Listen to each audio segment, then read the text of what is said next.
So I'd love to ask this question because it's what's kind of keeping me up at night a little bit. So we can all read the headlines, we can all read the news, but what's underneath that layer? If you're a leader in the energy industry, regardless of sort of which solution you're promulgating, what should you really be thinking about right now? Right? What are people not talking about but really need to understand as they lead these great companies, whether that's here domestically or globally? And that's a jump ball question, so anyone can start. Sure.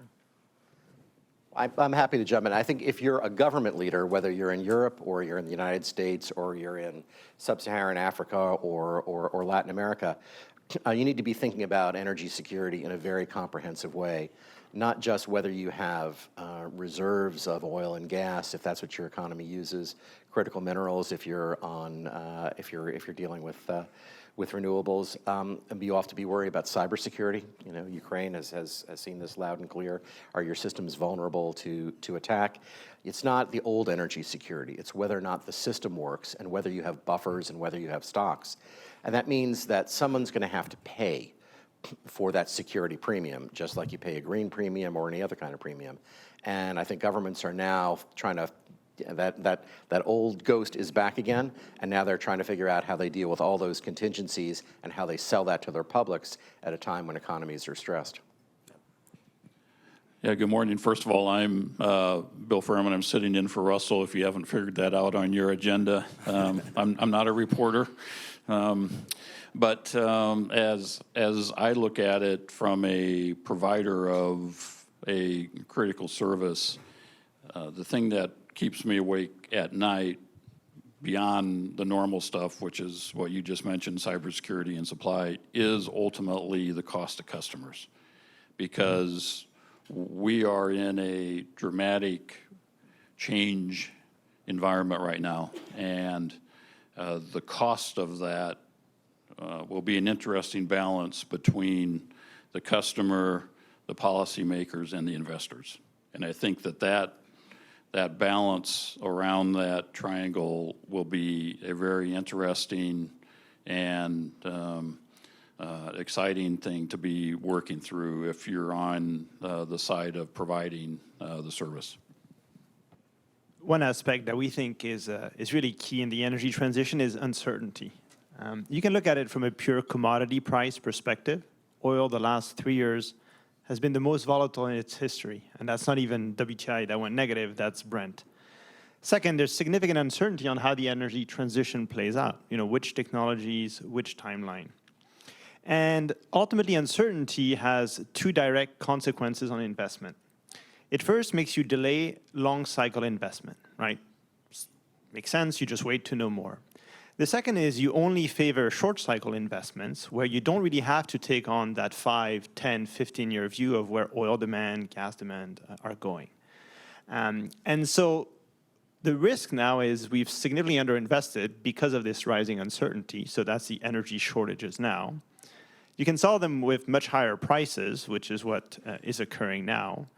But that's highly regressive, right? Eventually that's a recession and you're still not better off from an energy transition perspective. So the two real solutions are, first of all, from a policymaker perspective, provide more clarity on how the energy transition plays out. And that means not necessarily just embracing renewable, right? That's great, but we actually still consume 35% coal in power generation globally, right? So from dogmatic to pragmatic. The second is the US has a key role to play, because when you think short cycle energy, nothing beats shale, right? It's faster cycle than even Saudi ramping up capacity. And so whether it's for oil, whether it's for LNG, eventually whether it's for carbon capture as well or geothermal, the US has a unique role to play in this transition as it offers that short cycle technology and also access to capital. So I think that's, for us, really the key theme here. Good morning. And before I answer, I just wanted to correct the record a little bit. Actually, when Dean Blunser called about 9 months ago to talk with me about this crisis, I recall distinctly she said, we're coming out of COVID hard, oil stocks are drawing, and I don't like how Putin's looking at Ukraine. I think we're headed towards the biggest land war in Europe since 1945 and the biggest energy crisis since the 1970s, so I congratulate you. My firm will be retaining. Thank you very good. Superbly timed. I'm Bob McNally, and my friend David Goldwyn and I have served in administrations before. Have any? I don't know if you, sir, serve in government? No, not yet. Okay, not yet. Hopefully one day. We'll get you. But during crises, so I was in the White House for 9/11, and David has been in two Democratic administrations. And one thing I would step back and just think about, if you're thinking about from the perspective of a leader, an energy policy. And this is not a partisan comment. This goes for Republicans and Democrats. I think we have to be mindful that when our political leadership thinks about energy, it's almost always in the context of a crisis, And I want to be very careful here, and I don't mean this in a negative way, but I'll say it, ignorance. And so when you're panicked and a bit ignorant about the issue, it can lead to bad outcomes. And so as you're dealing with problems old and new, and I'll talk about that in a second, if I'm a leader, I want to be very mindful of that, knowing what you don't know. And here I want to get into ignorance. This is not like they're dumb people. They're not. I think elected officials, senators, cabinet secretaries, White House staff, senior State Department, DOE staff, smart multitaskers. But let's face it, you can come all the way up in public life. If you worked in state government and maybe you're a congressman or a senator or a mayor or what have you, a governor, you can come all the way up. And you probably encountered on your way up the perennial issues of public policy, taxes and spending, guns and butter, when should we use troops, what's my view on education. In other words, these public officials, they have pretty well-formed views and experience and knowledge about many core areas of public life. But you can go all the way to the top and never have thought a single day about energy. And if you did, it was probably during the last crisis when there was either an electricity blackout or high oil prices. And fortunately, until recently, they were coming few and far between. So a really wise leader will seek out good advice.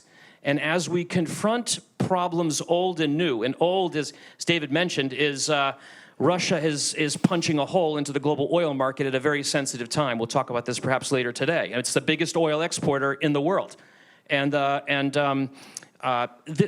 stocks are low, and fundamentals are tight, and prices are high, and we're coming out of COVID with central bank raising rates, et cetera.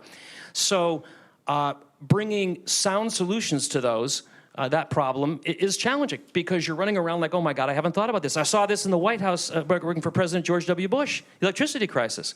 I was introduced to him on the first day as the guy who's going to fix the California electricity crisis. I didn't know anything about electricity myself. I'm a barrel counter. I'm an oil guy. So, but you find smart people, and you got to bring them in and make sound decisions. So I think that is very important. I'm almost interested more in process than the right policy when it comes to energy crises.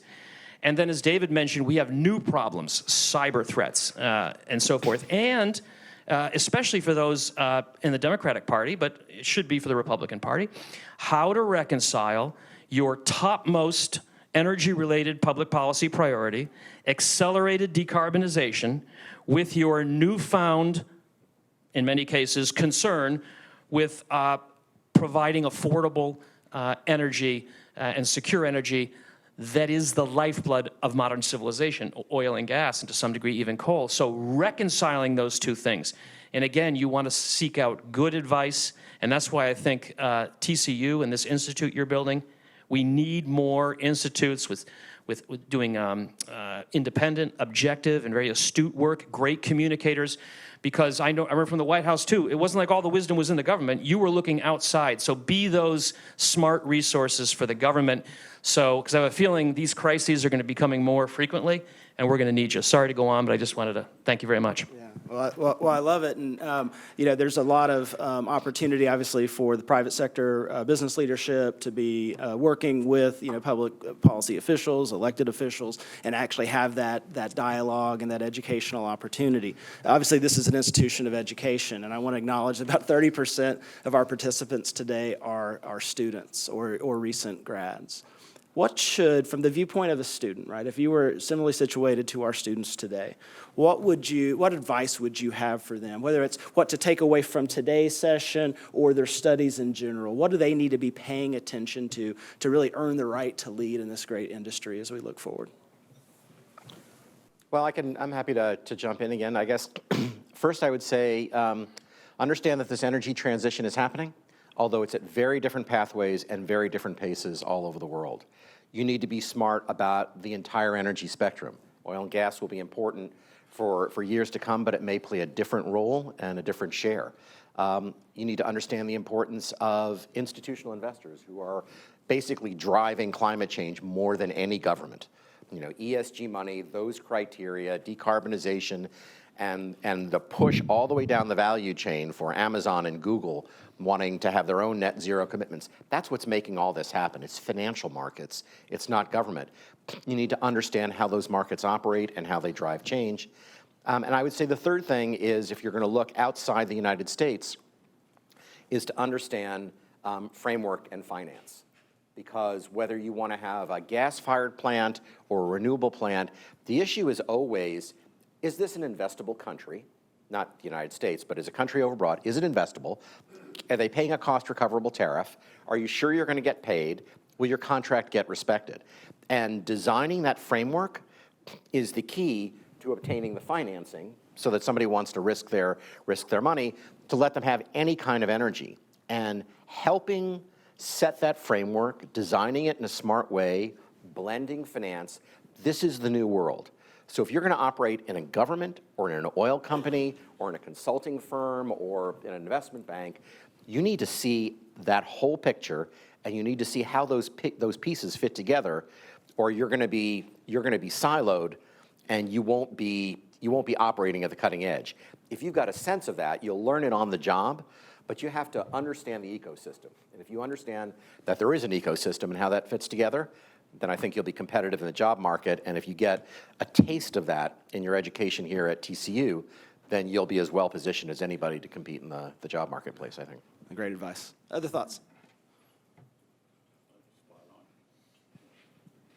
I think it's really the intersection of the real world, so commodity markets, how they balance, and this financial world. So I'm going to echo David just said, but I think that's the key, right? When in our interactions, we interact with investors, corporations.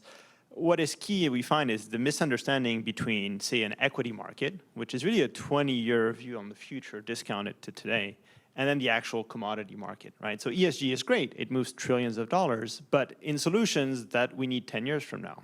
And it doesn't create the commodity that we need today. And I think that's really the core. So, take a commodity, any commodity, build a balance. Think about really the timeline on how supply comes online, how demand patterns can shift.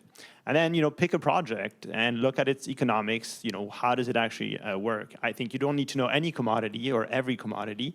I would just pick one. I started with corn. And once you figure out corn, you can pretty much figure out any commodity. So I think that's, amazing to be able to do this in school instead of, having to do it on the job the first day.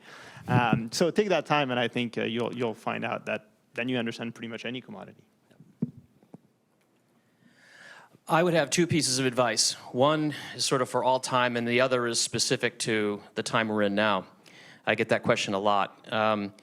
I'm really glad, and again, for me it was more drift than mastery, I will say, that I started my career in energy just as an analyst.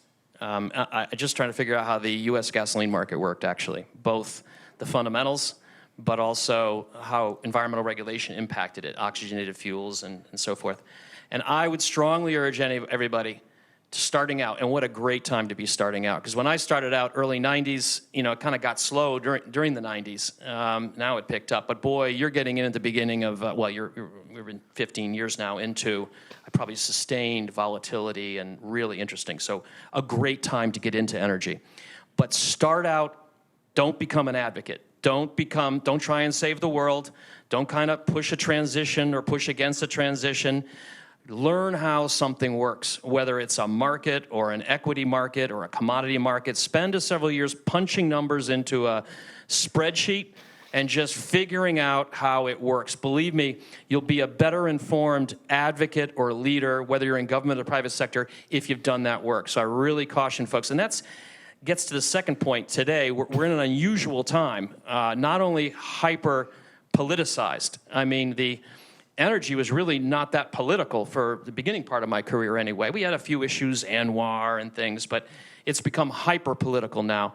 And so anybody entering the business now, or the sector, has to be aware of that. I would learn about transitions. Read about energy transitions. If I can give one recommendation, I mentioned it yesterday in our conversation. I believe the smartest human being on the planet on all things energy, but especially transitions, is a professor by the name of Vaclav Smil, S-M-I-L, University of Manitoba. He's the best. Read his work. He writes at the level that's so academic, I don't understand it, but he also writes at our level. So read what he says. That's a great, that would be my main recommendation. Transitions are rare. There are long lags in between them. They take many, many, many decades. Energy is the largest human activity on the planet. I mean, more people and money involved in finding, producing, distributing, selling energy than any other activity, including agriculture and military. And I think, as David mentioned, and it's very important to point out, there are different speeds and things. I would underline that. So I think what you're confronting now, and this is why it's all the more important to be objective in the beginning, is there are expectations of a very rapid energy transition have been created and are swirling around us. And I would urge you to seek out and find independent, objective analyses of what's required for energy transition and how much time. That will give you a great base as you then proceed into business and public life and so forth. Excellent. All right, well, Dave, you mentioned getting a taste of things, and Bob, you mentioned transitions, and so I think you've already seen a taste for what's to come the rest of the day. It's going to be a really robust, impactful conversation, and it will be actionable on the back end. And from a transition perspective, I'm going to get off the microphone and transition back to Dr. Blunter, who's going to introduce our next panel. Thanks, everybody, for being here. Thank you very much, and for that kind introduction, and I want to welcome you all. And we have a terrific panel of people who know the industry, but also know the largest ecosystem of the energy, as well as anyone that I know. And they all are very accomplished scholars and policymakers and people who have actually firsthand experience in one of the things that I always appreciated about David Goldwyn's work is that not only he knows the crafts from a theoretical and intellectual perspective, but also he knows all the nuances of policy implementation, what we political scientists call dirty work of sausage making, how energy policy is actually implemented, and what are the bureaucratic process of that, and how you do work around it to be effective as an implementer of certain plan and ideas. So, and all of our panelists, let me just introduce them. David immediately to my left, David Goldwyn, and I'm going to introduce him in a moment further. And then we have Shanjun Lee from Cornell University, who mainly works with economics of the environment and environmental policy. The major work that he's doing is on China and development of automobile electrical vehicles in China, that China leads the world in that category. And he's going to give us a snapshot, a larger picture regarding the energy transition in China. Then we have David Morris, who has been working on Latin American energy landscape for a long time. And he's going to give us that picture. Last night when we were conversing, we realized that we don't have anybody covering Africa, Middle East, and Europe. And David graciously volunteered that he's going to do that, given how broad he's based in the discipline. Broad and thin. He just prepared for all of that last night. And that was after many drinks, okay? So I particularly appreciate his willingness to volunteer to do that. So let me briefly just say, since I want to make sure that we have enough time to cover everything that we want to cover, and our panel deals with global landscape of energy transition. As you can see, that is a very broad topic.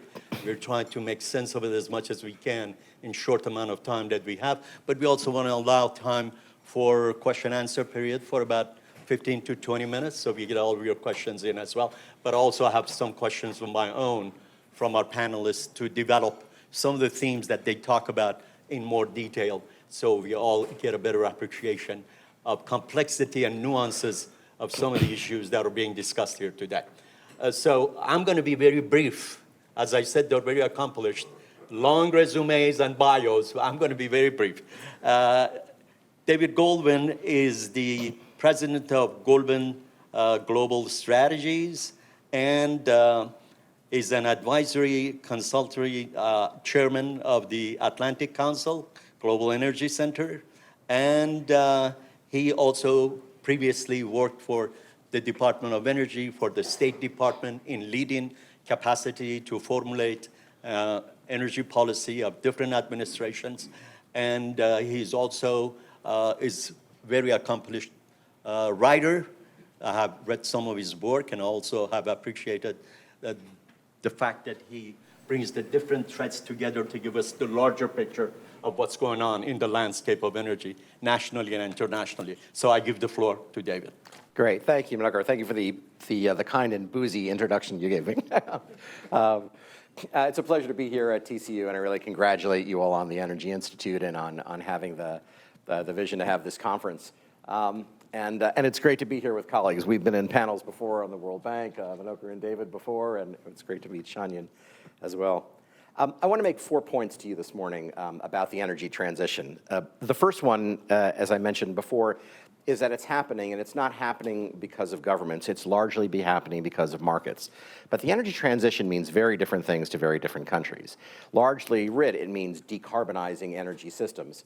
And the commitments that we've seen from governments, net zero commitments coming out of Paris, are important, but they're important because they have led to net zero commitments by large companies, and they have led to large net zero commitments by financial institutions. And that is driving capital so that sovereign wealth funds and others are saying, we want, we're going to have an ESG fund, but we want to direct this money into areas largely away from fossil. So that's creating a challenge. But this ripples throughout the system, because if Google wants renewable electricity, then it's going to be able to finance, terawatt scale generation of electricity. But it also means that if Ford decides whether it's going to expand its plant in Mexico, and Mexico is going to disfavor renewable energy and not respect it, Ford is not going to build that next plant in Mexico. It's going to build that next plant someplace else. So this is all kind of rippling through the financial system. Governments are a lagging indicator, and governments will help. Tax incentives, policy incentives, some governments will have clean energy standards and things like that. So they are supporting and enabling, but that is why I think regardless of the political vagaries, regardless of COVID and what's happening in Ukraine, this transition is happening. Now, are we going to achieve net zero by 2050? That is a very big question, because the reality is that from now to 2030, all of the net zero obligations are going to be met by substituting either gas for coal, renewables for gas, electrifying everything, and trying to find ways to use hydrogen, green hydrogen, blue hydrogen, pink hydrogen, anything other than gray hydrogen, for the hard to electrify sectors. After 2030, everybody is really betting on the come that we're going to drive down the cost of electrolyzers, we're going to solve direct air capture, we're going to reduce the cost of carbon sequestration, we're going to solve the battery storage problem, and they're throwing a lot of money in that. So these are aspirational targets which are driving behavior, but nobody really knows how or whether we're going to get to those targets. But as we see things like carbon border adjustments coming out of Europe, the pressure on industry to decarbonize will be powerful regardless how fast the energy transition is going. So that's really my first point, is this is happening, and politics are not really going to change it. The second point is that geopolitics, I think, are as likely to accelerate the transition as they are to delay it. So you see the crisis in Ukraine. Europe is both going to come up with gas storage and decide to find a way to make long-term commitments for gas, which is going to help finance LNG plants here in the US. And they're also committing to get off of not just Russian gas, but all gas by 2030. So they are doubling down on the energy transition because of economics, fear of Russia, fear of volatility, fear of price impact, and the desire to be more autonomous. But you can see the same thing if you look in sub-Saharan Africa, if you look in South Asia, if you look in Southeast Asia, where price and affordability and access are the real drivers. There you're seeing that the impact of geopolitics is to delay the energy transition, because until gas becomes affordable, it's not going to substitute for coal. They're just going to go for coal. So I think that can really move in either direction. My third point is that the energy transition has very different drivers and very different pathways in different parts of the world. So just writ large, the energy issue in Africa is you have huge demand growth, incredible urbanization, and a need for energy access and affordability. So the question there is, will it be small modular nuclear? Will it be gas if you build gas infrastructure? Will it be renewables in places where there isn't a transmission grid? But what will you afford, or will it still be biomass in coal? Because that's what's available and that's what's nearby. And that is a pathway which is yet to be written. But the drivers are really energy security in a different sense. If you look at Southeast Asia, and South Asia, it's reliability and affordability, and then security of supply and air quality. And those are the real drivers. It's not climate as a virtue. It is, what can we afford? And if you look at the Middle East, there it's about diversification. A lot of distrust between the countries there. They don't want to buy gas from each other. They want to stop using oil for power generation so they can export oil and compete into the rest of the market. But so that's a drive either for gas or for renewables. And their affordability isn't as much of an issue, and emissions aren't as much of an issue. But it's a different driver. And so the question is, what pathway will each of these different regions take? And in the developed world, policy is driving it towards hydrogen, green hydrogen, blue hydrogen, increasingly nuclear, and gas to substitute for coal. So the developed world strategies, I think, are somewhat predictable. And we can talk about it maybe more in the Q&A, but natural gas plays a really indispensable role in the energy transition in different parts of the world. It just plays a different role.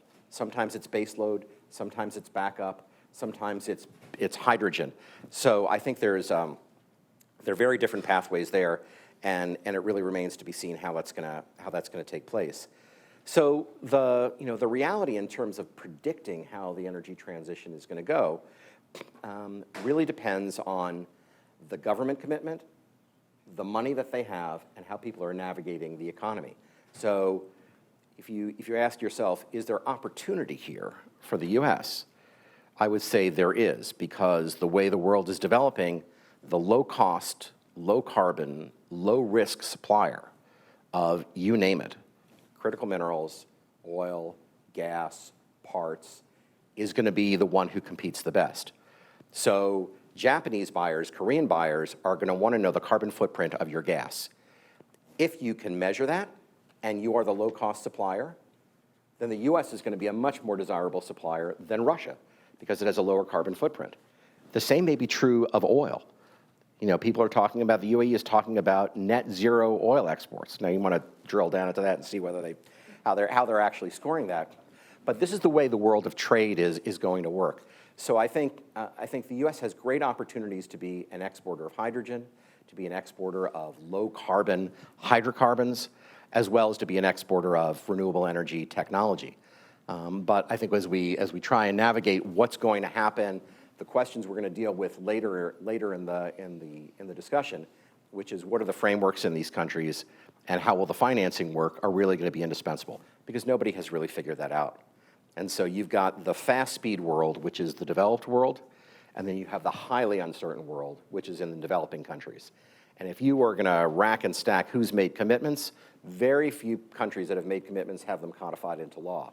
And if you're looking at who's investing in the energy transition, China is number one. The United States is number two. A bunch of European countries are 3 through 7. And the rest of the world, not so much. So these trends are happening. They're happening in very different ways. There's a lot of opportunity there. But the pathway is very much unwritten, and it's going to have everything to do with finance and policy. And that's good stuff for us to figure out later on today. Thank you, David, for starting us on that bigger picture. that we hopefully can put pieces of puzzles that some that you charted throughout this session.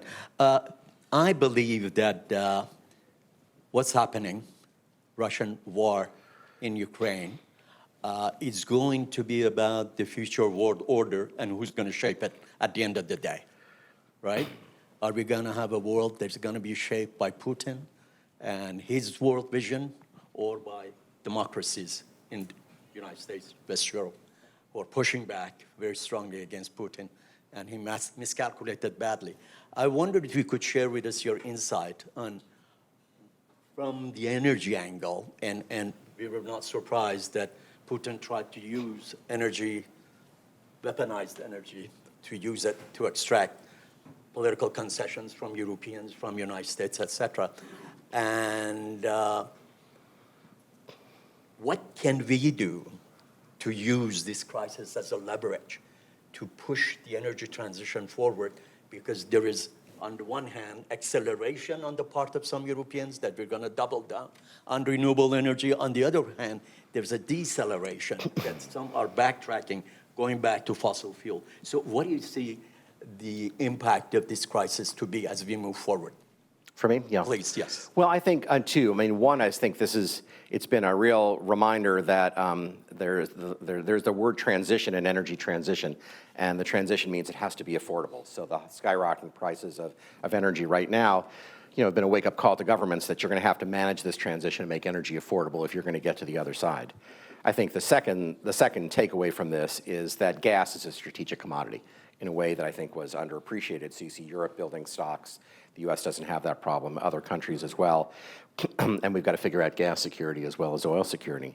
But the third takeaway from Ukraine, and you're seeing this in Europe, and maybe you will see it in the U.S., is that, Bob talked about the fact that transitions happen slowly, but some transitions happen quickly. So Europe shutting down Nord Stream 2 after, years of trying to do it, that happened with a German government, which has a Green Party coalition. And Europe deciding to abandon, in a sense, its prohibition on long-term contracts and buy long-term gas. That happened overnight. But the steps that can really happen that we haven't taken yet are to do things like accelerate permitting. So we could build everything, including renewables, transmission, a lot faster if we decided to take this crisis and move quickly. Europe is talking about doing that for offshore wind and for renewables, but we need to do it here in the U.S. too. And breaking that bureaucratic logjam and being able to move things quicker is probably the single biggest thing that we could do in order to accelerate the energy transition, but also to enhance our security. Wonderful. We're going to return to some of these themes later, but I want to move to David Morris next, who's going to give us a picture of energy transition in Latin America and the challenges before Latin America in that regard. And David has a short PowerPoint to share with us. Before I let him go, let me briefly introduce him. David is a distinguished professor of political science, Institute of the Americas Endowed Chair for Inter-American Affairs, and Director Emeritus of Center for Iberian and Latin American Studies at the University of California, San Diego. He roughs it in La Jolla beaches most of the time, as we were discussing how he spends his time. He's also a non-resident scholar for Latin American Energy Studies at James Baker III Institute at Rice University. He's a member of Council on Foreign Relations and an associate fellow of Inter-American Dialogue. So without any further ado, I give the floor to David Morris. Okay, thank you. Well, I was just informed that the PowerPoint didn't load, so I don't have the PowerPoint. So I'll have to remember. I have seen it. It's great. Okay. Okay, I'll have to remember what. All right, I'll have to remember what's on the PowerPoint. All right. Well, one way to start is that the energy transition, like all transitions, all right, has both opportunities and challenges. All right, and for Latin America, the global energy transition is a great opportunity. It's a great opportunity. All right, Latin America, as you all know, okay, has a lot of oil and gas. It doesn't manage that very well, okay, but it does have a lot of oil and gas, mainly concentrated the oil concentrated heavily on Venezuela, but Brazil, we don't usually call Guyana Latin America, but that shelf area there has a lot of oil. But gas, the place is basically sitting on a lot of gas. South America, sitting on a lot of gas in Bolivia, Argentina, oil too with Vaca Muerta and whatnot. So we know the oil and gas side, but on the renewable side, Latin America is also very advantaged. If we think about renewables and we think about inputs, not jump immediately to fuels, well, where does the copper come from? Well, it comes from Chile and Peru, okay, overwhelmingly. Okay, lithium. At this point in time, lithium is Australia, Chile, and Argentina, because Bolivia can't get its act together. Okay, we'll talk about getting your act together deeper in a bit. This may be a window of opportunity that could close because technology is moving fast on what's called direct lithium extraction. And it turns out lithium isn't scarce, it's everywhere. The question is its commercialability, getting it to market, right? And direct lithium extraction is opening up lots of new avenues that could be very competitive to the Latin American sources in the salares. Latin America also has some hard rock. Latin America also has a lot of geothermal where direct lithium extraction is making a lot of progress, et cetera. So there is that. But there's also green hydrogen. Chile is one of the countries that has moved quickly and advanced quite a bit in trying to develop its green hydrogen. There's a lot of green hydrogen potential in Argentina as well. Other countries have recently signed up to stimulate green hydrogen. That would be Colombia, Peru, then in solar, South America, Mexico, Central America, great solar potential. Okay, offshore wind, the continental shelves on the Pacific side, the Atlantic side. So if you look at Latin America and energy, all right, you say this is a region that should be very well positioned for any direction that the energy transition moves. Okay, so that's theoretically, that's potential. Okay? Lots of challenges. And just to give you a good sense of the challenges and dig deep down into the drivers of the challenges, we can use as an example our neighbor to the south, Mexico. It wasn't but 5 years ago, Mexico was one of the leading countries in Latin America, if not in the world, in trying to make this transition. All right? They changed the power grid, they opened the markets, they attracted investment, they went gung-ho for moving into an energy transition that would be good for the environment in Mexico, that would bring down prices for Mexican consumers, that would ensure integration into the US market, even if we had a carbon tax, and other things, right? So from 5 years ago being at the leadership, today Mexico is the country that has moved farthest away from its commitments to the transition. Brazil second. But Mexico is the country that has moved farthest away. Okay? Now, we can't look at Mexico and explain this by saying, well, the Mexican president, he just believes in oil. Okay? Well, yeah, he does believe in oil. All right? But he's not the person who's responsible for making this decision. He was elected. So we have to think about, why is this person elected?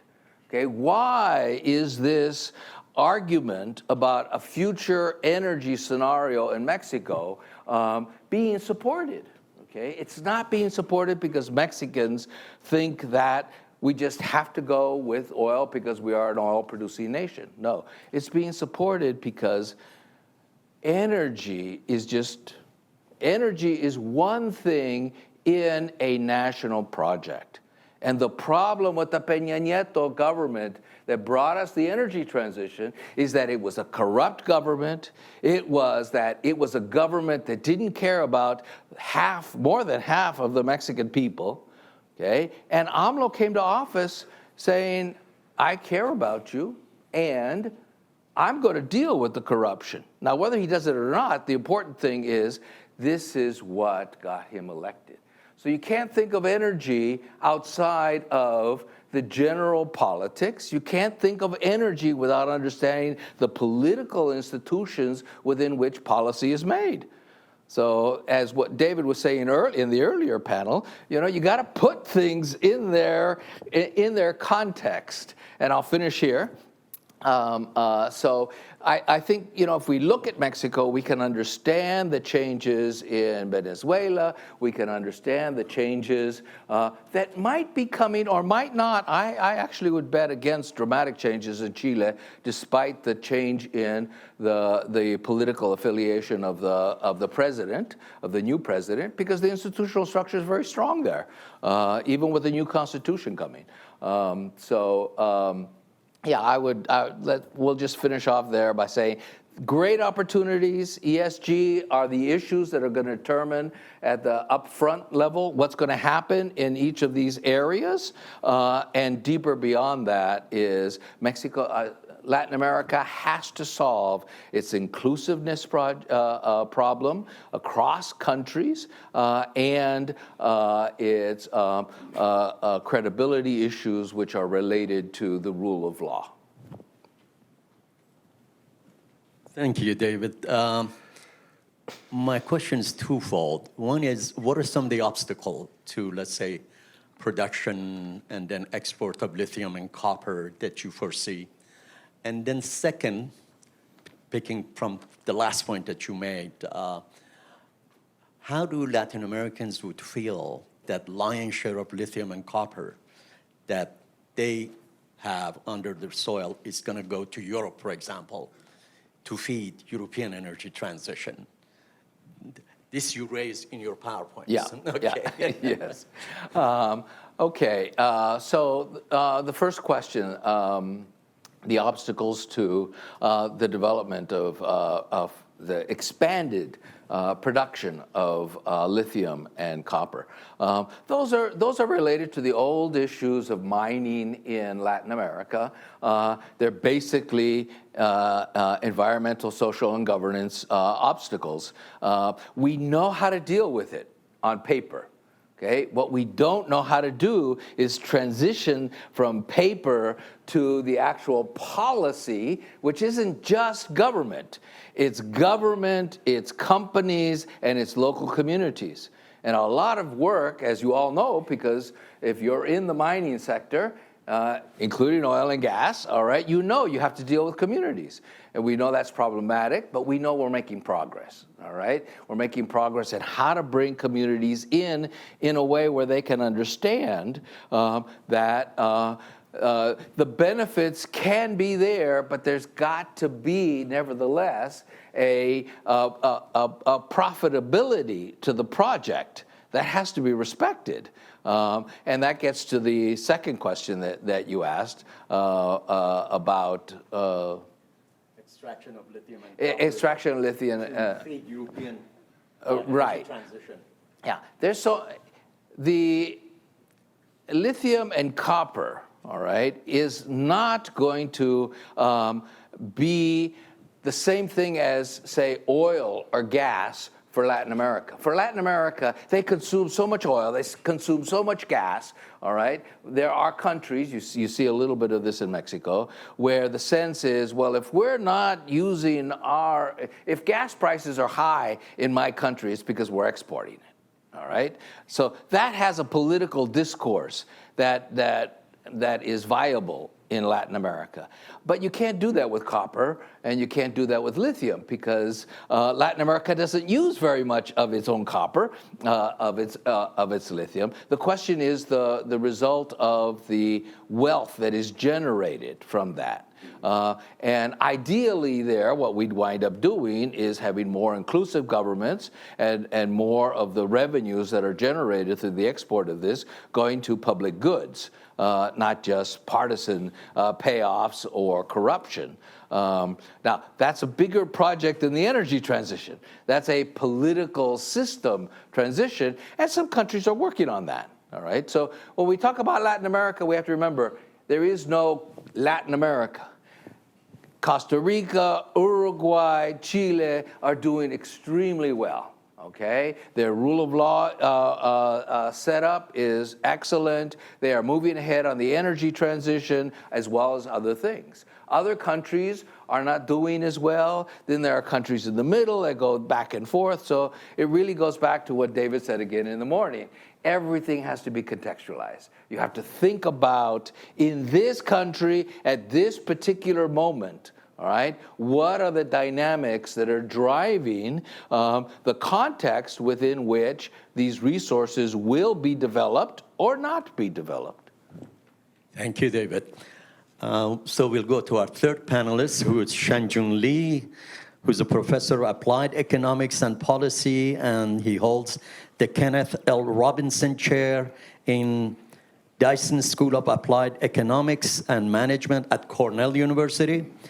By the way, Shanjun was a Green Chair lecturer at our university. That's when I first met him, and we kept in touch since then. But he also does a good deal of work on China, and is known for his work nationally. He is the editor of the Journal of the Association of Environment and Resource Economics, and he's also a research associate at the National Bureau of Economic Research, University Fellow and Resources for the Future.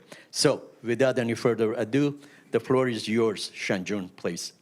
And he's going to talk about China's energy transition.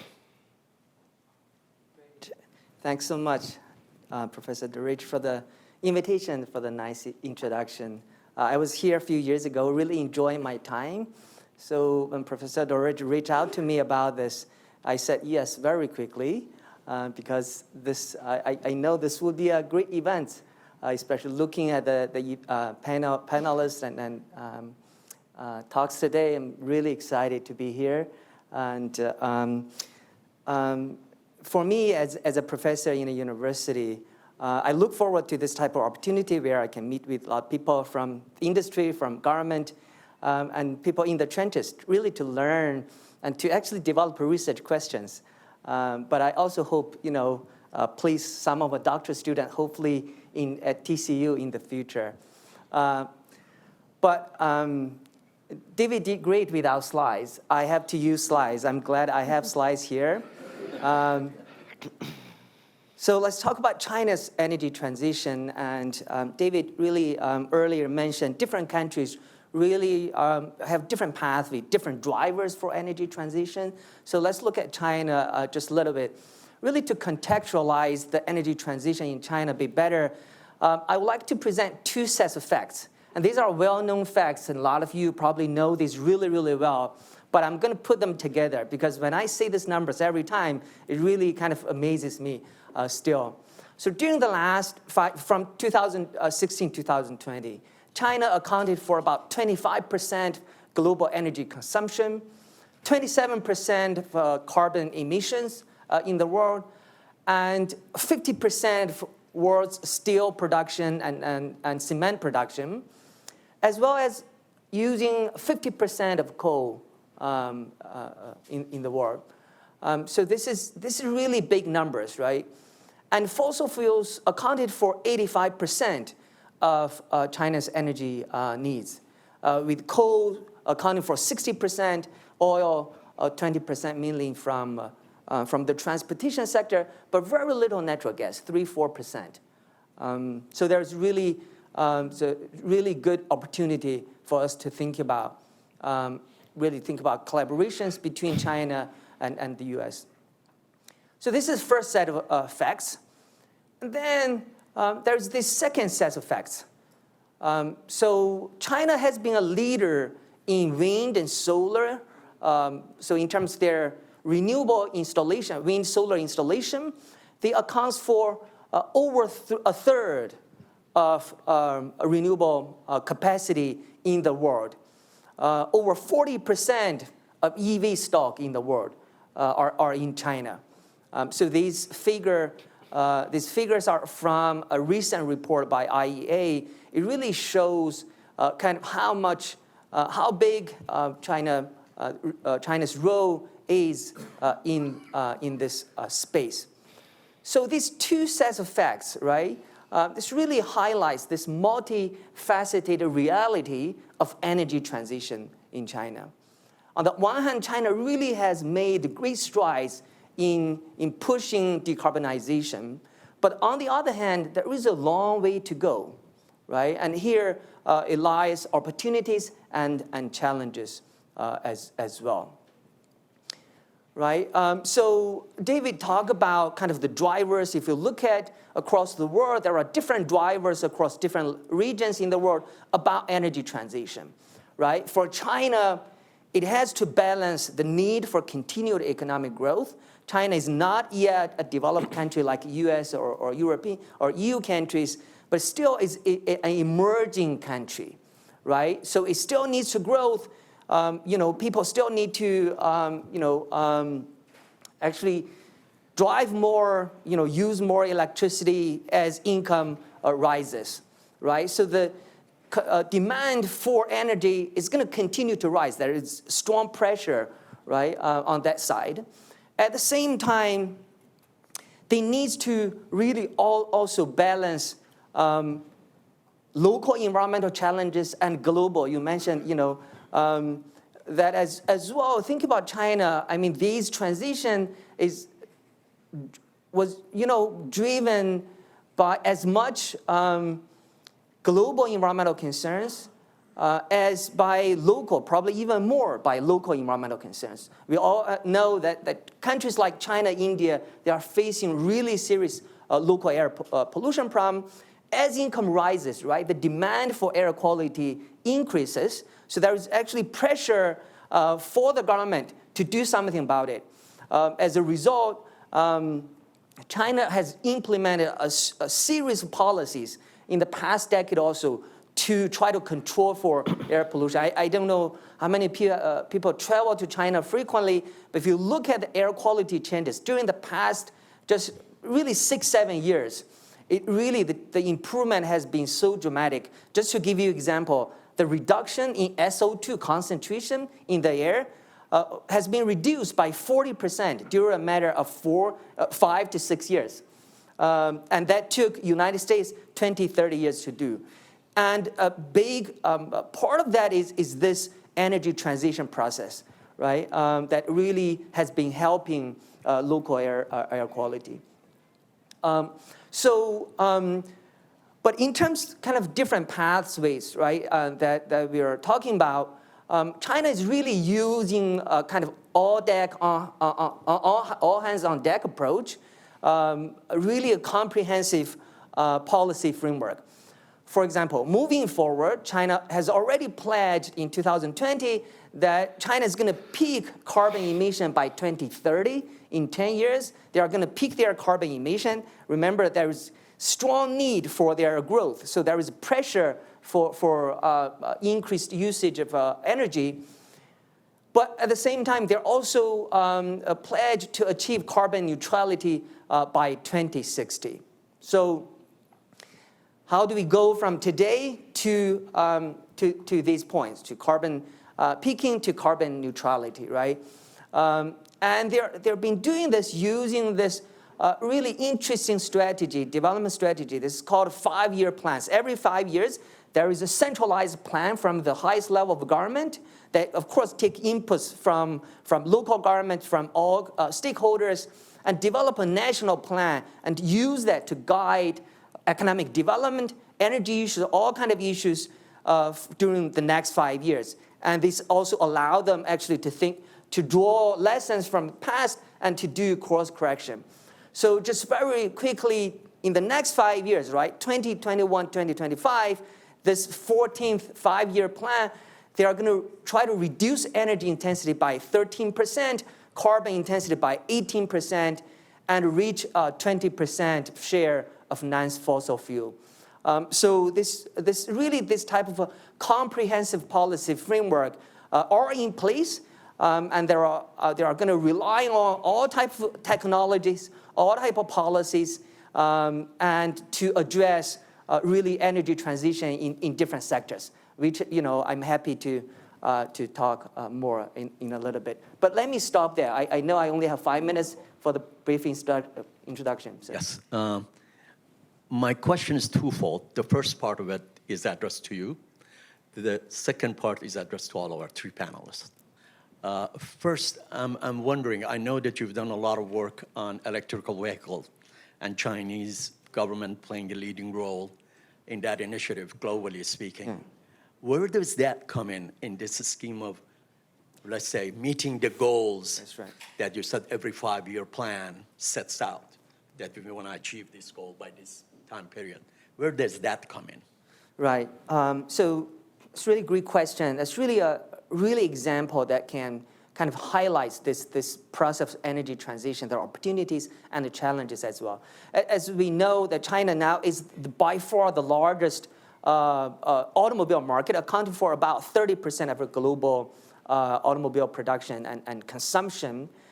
And that happened only during the last 10, 15 years. So this market has been expanding so dramatically, right? From less than 1 million vehicles sold each year in early 2000 to now between 25 million to 28 million a year, right? And for comparison, US market size is about 16 million units per year. So the market has been expanding, and China also has, in terms of technology, China was trying to catch up. But they view the electric vehicle market is really a place for them to move forward and to really surpass or to compete globally.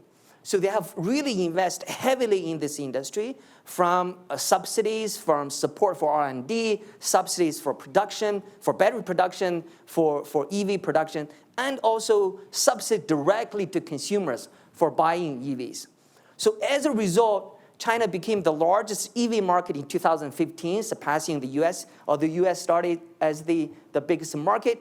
But during the last several years, China has accounted for about 40% of global EV sales, right? If you look at the industry, this is really fascinating industry to look at. In the US, we have about a dozen automakers competing, right? Sell vehicles, sell EVs.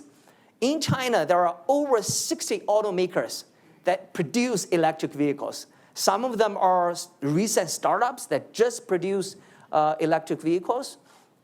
If you look at the market structure, we know in the United States, the dominant EV manufacturer is Tesla, right? Over 50% market share. If you look at EU, again, Tesla is really big, it's the largest one. If you go to China, look at who are the big players. Tesla is not the largest one. BYD is the largest EV automaker there, followed by Beijing Automotive Company and Shanghai Automotive Company. So these local automakers, they are really catching up really, really fast in this space. Yeah. Thank you very much. China is #1 polluter in the world, #1 investor in alternative renewable energy sources. But when we look at larger picture of Asia and global south or developing nations, where 80 to 85% of global population resides in that part of the world, the larger question when we think about energy transition, how do we bring them on board? The unevenness of access to technology, finances for investment in infrastructure of renewables, et cetera, is going to loom large. So what are your thoughts about, I'm thinking about India I'm thinking about South Korea, Vietnam, list goes on and on. What are some of the strategies you think can be deployed by countries with more technology and resources, Europe and United States leading the way, that we can bring that consequential population on board in this process of transition? Because no one anymore lives in an island. We are a global community that is interdependent. Pollution created in one part of the world is taken with jet streams to another part of the world, et cetera. How do we bring them on board? What are some of the bridges that can be built here? Right. Well, I'm happy to jump in to start there. I think, I'd hate to be a little bit of a broken record on this, but I think it really starts with framework. So there's no question, I would say, in developing Asia, so Southeast Asia, and also, India, Pakistan, Bangladesh, Nepal, gas penetration is low. Coal use is extremely high. It's cheap and available. There are security of supply issues. So some places, Indonesia, you have indigenous coal, and this is true probably of sub-Saharan Africa. South Africa, you have coal as well. So one question is, what else is affordable? Can gas be affordable? Can nuclear be affordable? Can renewables be affordable? But the first problem you have in almost all of these countries is that electricity tends to be subsidized and petroleum products tend to be subsidized. So you're trying to compete with selling a product and getting a cost recoverable tariff for that with something which is subsidized for the government. So either everybody's got to get the subsidy or you just need to subsidize the poor. But if you cannot earn a return from whatever piece of technology you're going to put in there, no one's going to do it. So that's really the first problem. And that's really, it's a US diplomacy issue, it's a European diplomacy issue, it's IMF, World Bank. And I think historically it has always been to link blended finance, so that might be World Bank finance, along with private capital, on the condition that there is international arbitration, there's a cost recoverable tariff, there's a credit-worthy off-taker in there, or someone wants to guarantee that off-take so that you can build the project.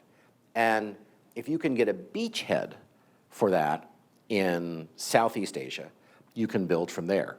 So I would say, the things the US can do that it's not doing now is probably to be a little bit more forthcoming about the extent to which we will use multilateral development bank finance for gas importing infrastructure throughout Asia, I would say South Asia and Southeast Asia. The other thing we need to do is find out ways to have a different payback for renewables, because people want to, they don't want to do a 20-year loan for the renewables. People want to get their money back quicker. So we have to find ways to have credit guarantees for that blended finance. There's a lot of private capital coming out of Glasgow, which says it is happy to be involved, but involved. There are no renewables-only ESG funds. They don't exist because you cannot make enough money off them. But banks will put money into a project if somebody else is guaranteeing it. So I think we need a framework system, we need a guarantee system, and we need to trade that ability to finance new infrastructure with the policy commitments on the part of the governments. And the reality is there will be some governments that will make those commitments, and there will be others that won't. And I think if you can get those beachheads, if you can get some anchor projects in there, you can build out from there. But I think that's the real challenge. The second part of that challenge, at least with respect to gas, is to make it more affordable, because right now the price of gas, we get spoiled a little bit here with, we think $5, an MMBTU is expensive. Try $35, and you're trying to compete with coal. So we need to make gas a little bit more affordable, and I think we need to be technology neutral, because it may be in sub-Saharan Africa and India, a small modular reactor is actually going to be the anchor, that you're going to put in there, rather than building out an entire gas infrastructure network. But I think the framework, finance, commitment, I think those are the keys. Wonderful. Other thoughts, David? You want to chime in? Yeah. I think that there are also local drivers that are really important. I mean, if you take the case of Chile, all right, it was the environmental movement long before the energy transition. It was the environmental movement in Santiago, Chile, which is in a valley surrounded by the Andes Mountains, that very much like in China, that pushed the government to move away from diesel and coal, and in that case, into natural gas. Next door, Argentina at that point had a lot of natural gas and could import it, and then the Chileans suffered from the lack of credibility of the Argentines, right? But the Chileans didn't go back because they don't want to go back to the contaminated skies. They've experienced the advantage of this. And there's a lot of that going on in Latin America. Urban Latin America is very much into clean mobility. There are really interesting experiments going on in Buenos Aires, in Bogota, in major cities around Latin America about changing the infrastructure, the transportation, urban transportation infrastructure, to cut down on the pollution. It's not so much the energy transition. You know, again, everything could be contextualized. You put that energy transition in not just global warming, but what people really understand, which is the pollution right here outside that my kids are suffering, et cetera, et cetera. So I think that we need to stimulate more of that kind of discussion in, I don't know, regions outside of Latin America, but in Latin America, because there's already something built there. The other thing is that the energy transition in a place like Latin America, I would suspect the same thing is true for Africa, I don't know Asia, but really it's tied up with infrastructure. You know, Latin America and Africa have tremendous needs for infrastructure. And I'm not just talking about the power grid, all right, but the highways, the railroads, et cetera. And if you think about financing that infrastructure, China's playing a bit of a role in that infrastructure financing, but the regions need a lot more finance for that. And there are ways, you know, we have a few nature debt swaps, you know, but there are ways to tie loans for infrastructure with the right kinds of projects. The Chinese are learning about tying those kinds of things. Initially in Latin America, China would just lend the money and didn't particularly care about whether it was being used well or not, but the Chinese are coming around, okay? And the World Bank's always asked for project evaluations and whatnot. So I think that financing aim, you put the money there, but you have the constraints on what has to be done, and those could be tied. And the region needs so much infrastructure that's a prime way to move governments, whether they're semi-populist, populist, or right-wing, whatever. It doesn't really matter. They need infrastructure. So you set it up properly, and you can guide them in a direction.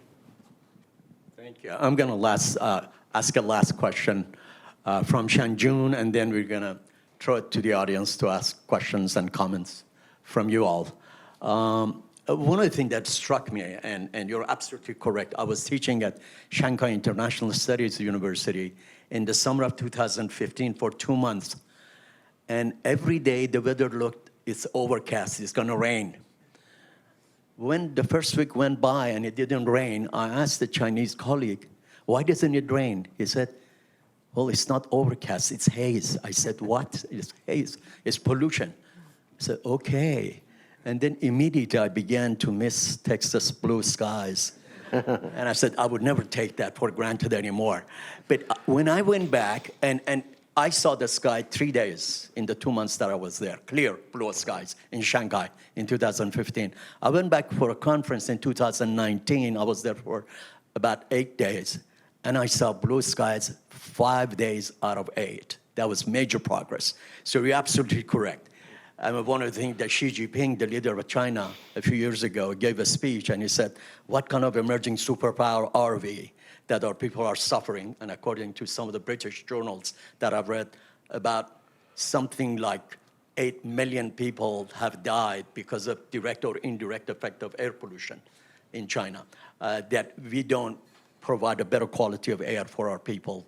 We need to do something about it. But having said all of this, that there are measures being taken, policies being put into place, Chinese also, as businessmen, traders par excellence, that their tradition goes back 2,100 years to Silk Road. They know that there's a great deal of money to be made in energy transition, in renewable energy. They lead the world in solar panels and wind turbine and production of all that, and competing with Europeans and United States in different markets in the world. Why so, my question is, with all of that, why the window of reaching carbon neutral state is 2060, much further behind US and especially European Union countries?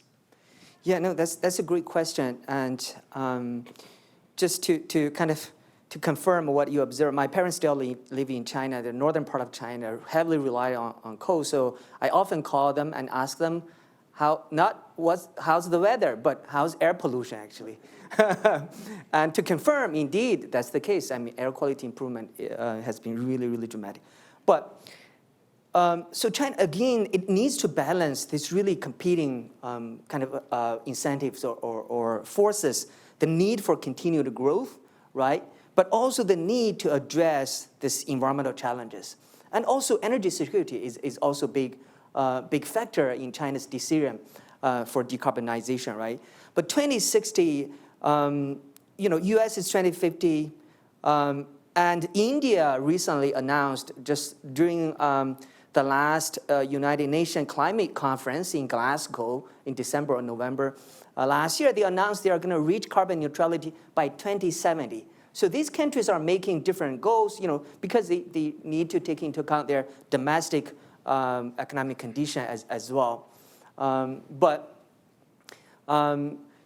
China may very well actually achieve that goal ahead of 2060. For example, the carbon peaking by 2030, they are probably going to reach that by actually 2025, stabilize that around 2025, and then start to coming down even before 2030. We'll see. They may surprise us all. They may, yeah. If I could, Manochehr, I just want to pick up one point that David made, and it's relevant to what Shanjun said as well.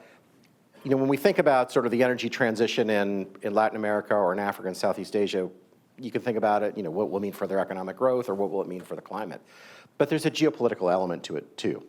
And there's no question that China's Belt and Road Initiative is you can think about it as a supply chain initiative.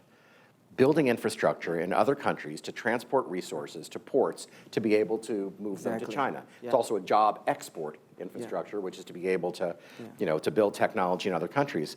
So when we think about whether we want to compete in that space, whether we want to help other countries not be dependent on oil and gas, not because it's about our oil and gas, but you think about Europe and Russia, you think about the Middle East, do we really want them to have that political vulnerability and that political obligation? Then we have to think about whether we want to compete in the infrastructure space, not just energy, but water, rail, and other things. And the U.S. can't write checks to build things in other countries. That's not the way it works. But it is about leveraging international finance. It is about using diplomacy for conditions. And it is about saying, if you move in this direction, there's a serious amount of capital to help build things. And we've been we haven't been able to compete in that space, sometimes because people weren't interested, at least at the federal government level, and also because we have other priorities. But we can't ignore that space because China is competing in that space. And if it's a business as usual trend, and it's a different dependency on hydrocarbons or it's the same trend basically that the world has followed so far, we will lose in terms of our ability to project influence in the world. And we will lose in terms of our ability to be able to secure supply chains. And we're already dividing into the authoritarian world and the democracy world, but we're not competing at a level that we need to, and I think it's something we need to think about. Thank you very much. It's time for your questions and comments. My name is Tejal Kshatriya, and I'm a second-year energy student. Thank you so much for providing an insight on energy policy. Question that I had, I think you pretty much covered on it, but on the hydrogen market, what are the risks associated with the hydrogen market? And are we seeing enough investment in financing hydrogen strategies? So what it will take for the longer shift? I know you did mention about the green hydrogen, and there is like a risk associated with the regulatory permit and other things. What's your take on it? Would you please elaborate that? It's for me, too. Well, I'd say, first thing, there's a lot of potential hydrogen supply, but there's not a lot of hydrogen demand. So I think the first thing you need to do is secure demand. So Japan has a policy, So Japan has a policy where they are essentially requiring their utilities to target a percentage of green hydrogen. So that is creating green hydrogen demand, and countries in the Middle East, the UAE and others, are investing in green hydrogen to export to Asia. So you need policies that sort of secure demand. I think the risks are, there are risks in what's called the color wars, which is, do we want blue hydrogen or green hydrogen or pink hydrogen, which is from nuclear, or others. And I think a little agnosticism about the color of hydrogen for at least the next decade would be good, because you would have to redirect all of the renewable energy in the world to produce green hydrogen right now, and it would take it away from power generation, which would just not be a productive use of it. So a little agnosticism on hydrogen so you can build the infrastructure to transport hydrogen. So I think that would be helpful. The real risk, I think, in terms of building it is, will the cost of electrolyzing come down? Will it be cost competitive? It's like $235 a barrel right now. So will the cost of the technology come down, and will the demand be there? I would say I'm optimistic on those risks. And if you look at Exxon and Chevron's capital allocations, it's going to be biofuels, carbon capture, and hydrogen, because they see this ripple effect. Google wants renewables, and they're going to have to get gas, and it's going to have to be net zero, so it'll have to be sequestered. Or green steel. Nucor wants green steel because they want to sell steel to Europe. So they are going to create demand for green hydrogen. So I think the demand is a high risk and high uncertainty, but I think Europe is moving and Asia is moving, and we are probably in a distant third place in terms of securing demand. And then will we have the permitting system and the regulatory system that will make it easier to permit a hydrogen pipeline than it is a gas pipeline, which is pretty hard right now. So that's going to require change. So can we get regulatory reform? I mean, that's always a risk. Pick your decade. But I would say those are the big risks. But I think we've got Goldman Sachs and others here. You can ask them. I think those are probably, Berkshire Hathaway, those are probably risks worth taking because the demand is likely to grow. All right, David Goldwyn, you have mentioned particularly needing to make oil cheap. So the three of you can take this whatever direction you'd like to. What opportunities are there to accomplish this objective of affordable oil, natural gas, et cetera? Well, my remarks more on gas than oil. I think there is a security and a climate benefit to making gas affordable for countries, basically to make it cost competitive with coal. Huge amount of carbon reductions in the United States came because gas was so cheap. It was, when you added in the regulatory cost of coal and the emissions and things like that, gas was just cheaper. So it wasn't government policy, it was the market that moved it. So to make that happen on a global basis, you have to have people who are in favor of climate change be a little nicer to gas. Now they can talk about gas, zero emissions gas, gas that doesn't, we're not from if your footprint of the whole value chain, doesn't have a lot of flaring and unnecessary emissions, tends to be more oil associated than gas associated. So, and have it linked to policies which are actually carbon reducing, not just growing the pie. But I think, the only way to get cheaper gas is to produce more of it, and to enable the transportation to be plentiful, and to have more gas importing infrastructure. So right now, Germany is building 2 LNG import terminals at the same time they're doubling down on the energy transition. You can do both. So I think that's the way to do it. Oil is a little bit different because, in the West at least, oil is in relatively secular decline, and that's because of the electrification of transportation. I think that's going to happen. So the future of oil is about competing for a smaller pie and being the low-cost, low-carbon, low-risk producer of it. And so everybody wants to be in that space. And I think as you have more electrification of transportation, the price of oil will probably decline because of the change in demand, not because of the change in supply. You spoke about streamlining permitting processes. And so how does, renewable permitting compare to upstream oil and gas permitting? Not just in the U.S., but kind of on a worldwide basis. Can you give us some color on where that currently stands? It's not too different. I mean, so in the United States, you want to permit a cross-border CO2 pipeline or a hydrogen pipeline, you've got to go through the same process. You've got to go through FERC and do the same EIS and go through the same timescale. So it's not that much different. If you're permitting offshore wind, you can get your federal permit, but just like if you're doing shale in the Permian, after you get your permit and you want your land base, you got to make sure that people are happy to have the land base. You want to get transmission. Everybody loves renewable energy. Nobody likes transmission, so you've got to get permits for transmission to go to, to wheel that electricity off. You've got National Historic Preservation, environmental impact standards. It's all the same processes. And you're seeing at the federal government level, them trying to move the EISs quicker, but state level regulation hasn't really changed. And so this is really the challenge now going forward, is particularly at the Federal Energy Regulatory Commission, you can't really have a different permitting system for a hydrogen pipeline or a CO2 pipeline than you have for a gas pipeline. You're putting pipe in the ground, it's right of way, you'll have to do the impact. So it's going to be faster for everybody, or it's going to be slow for everybody. And I think you just saw the Federal Energy Regulatory Commission walk back their certificate policy statement, their draft of it, because it was like, this is a lot harder than it looks. And so they're also reading the tea leaves. So I think the good news is, when you have a government, at least now you have a federal government that's interested in moving fast on renewables, they're realizing they have to move fast on permitting. So maybe that will be better. But it's very hard to be optimistic. But the short answer is it's really not very different.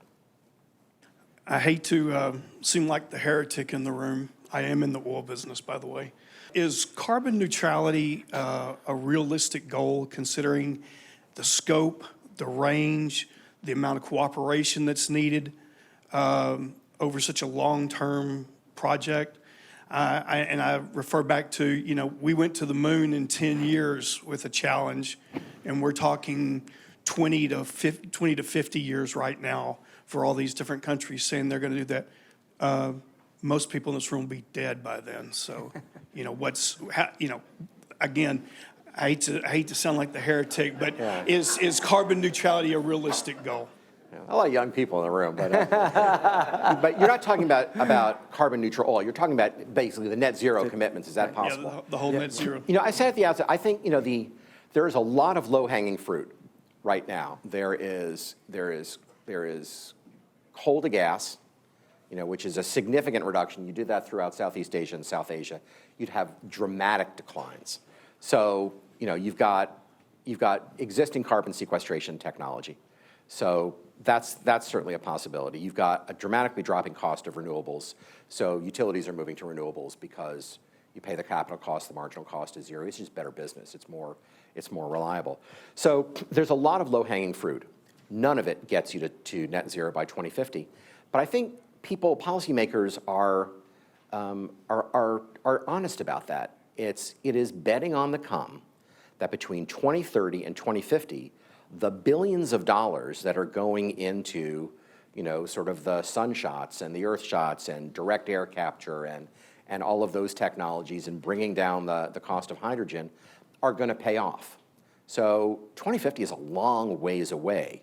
But I think when people are being honest, they don't know the pathway even here on how to get there. Europe has probably the most, the clearest pathway, and they're paying a premium to get there, and they're spending more on hydrogen hubs for experimentation than we are, but they're all pilots.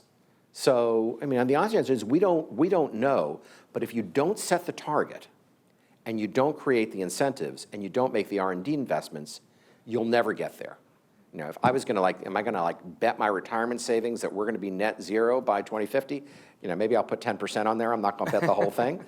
But I wouldn't have guessed that I would have bought 3 different phones, in 5 years when I had my big, my first cell phone, which was, that big. And fact is, there was a new technology, and I dropped the old one and spent a ridiculous amount of money to buy a new one. So I think it can happen, but truthfully, I think It only happens if we can afford the transition, or there will be no political will to make it. And it only happens if the technology pays off, and we just don't know yet. I don't want to monopolize, but my point is it doesn't seem like it's an ambitious enough goal.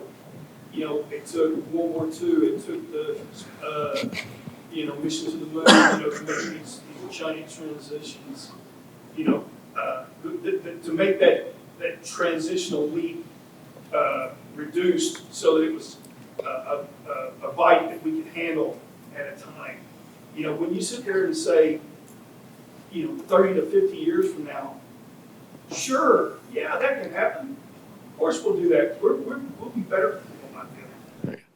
Well, I think you're right. That skepticism was why there was such insistence in Glasgow on 2030 goals, and why there's such pressure on companies to now, with SEC regulations, disclose what their goals are. Is if you're punting it all into the last 20 years, nobody's going to believe it. So that's why there are these 2030 goals also. And sometimes the geopolitics are enough to change it. I mean, Europe is, they're getting off of gas. They are done with Russia, but they are also just done with gas.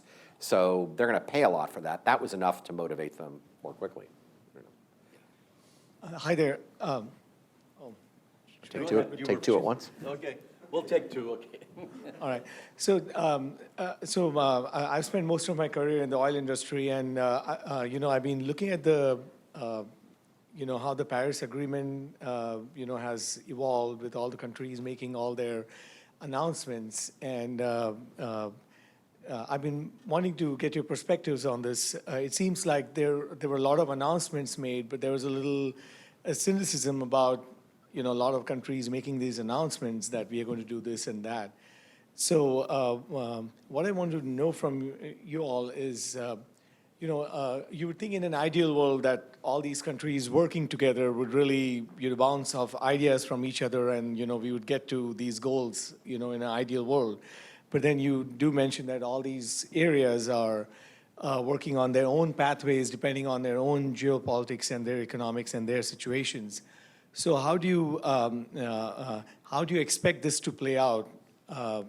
This Paris Agreement announcements. Do you expect these countries to work together to get somewhere together, or it's going to be each country for itself? Do you want to take the other question at the same time? Yeah, if I can. There was a big shift in the way, in the global approach to this when we went to nationally determined contributions. That was a recognition that, in fact, if countries are going to do something, it has to be in their specific interest, and it has to go through their national context. And the beauty of the transition is that there are so many paths to get there. There are so many different ways that, in fact, you don't need to have a coordination among nations to say, this is the path that we're going to go. You need to have a coordination on a conception that we want to wind up at the end here. Whether we go there, some countries will go with more gas, some with more hydrogen, some with more solar, some with more wind, et cetera. If the countries are committed to getting to their level, it doesn't all have to be the same. Every country contributes the same amount to it.